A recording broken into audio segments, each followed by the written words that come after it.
everybody. This is Brian Schwartz back with a session preview for the Central Coast Writers Conference, October 5th, 2024 at Cuesta College. Rick Pieros and Heidi Shadix are the dynamic duo behind Gilbert the Moose series, and Rick has a series of books on photography. Now and then he'll talk a little bit about that, but these two were at a conference last year, very popular.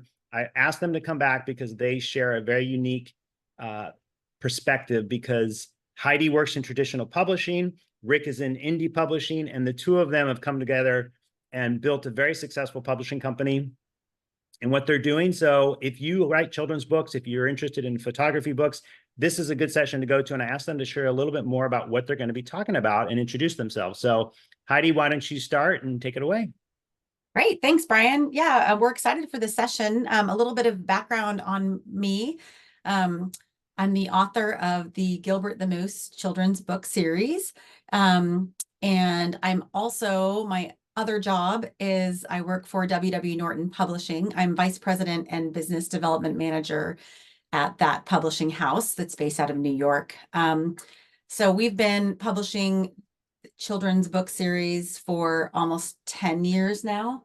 And it's been a really successful experience for us. I'll let Rick talk a little bit about what he's doing. Yeah, my name is Rick Pieros. I'm the owner of Rick Pieros Photography Publishing. In addition to publishing the Gilbert the Moose book series, which comprises 4 different titles, I also publish a series of past and present books, which include past and present books on Park City and Jackson Hole, as well as Zion National Park. And we've had great success doing niche publishing, where we're basically trying to take advantage of being local and having really site-specific ideas. And it's been a journey. It's been a good time. Well, so Rick's my full-time salesperson, I guess you could say, right. Which is obviously a huge benefit to an author. And if you have multiple jobs, like, you know, your real job and then your other job of pumping out your book and pushing your book and reading your book to school children and things, having a salesperson to actually go and talk to bookstore owners, niche boutiques and things like that is something we're going to cover at our session. So we're going to cover not just the production side of the books themselves, but also kind of the sales chain, and the sales chain that's necessary to be successful if you want to have your children's book out in a larger world. That's kind of one of the things we'll be talking about. Brian, I know you had a question. Yeah, so when an author comes to me and wants to publish a children's book, I often discourage them from doing so unless they are prepared and they have some route to market, because the traditional children's book market is somewhat locked in by the large publishers.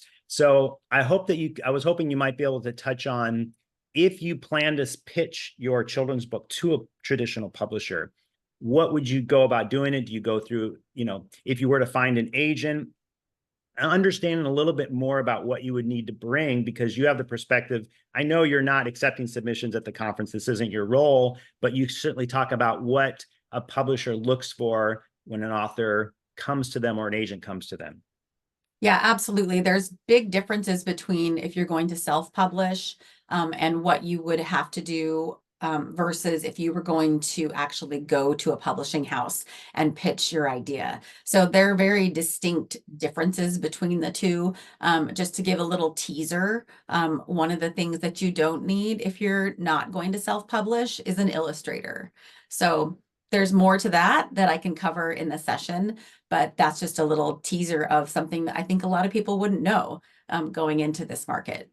Excellent. And then Rick, on the photography book side, because you've really carved out a niche there in these just amazing coffee table books that I think retail for like $50. So you've nailed the high-end market for these photography books. Can you talk a little bit about sort of the commitment that you've made and really how you even go about producing a book of that magnitude?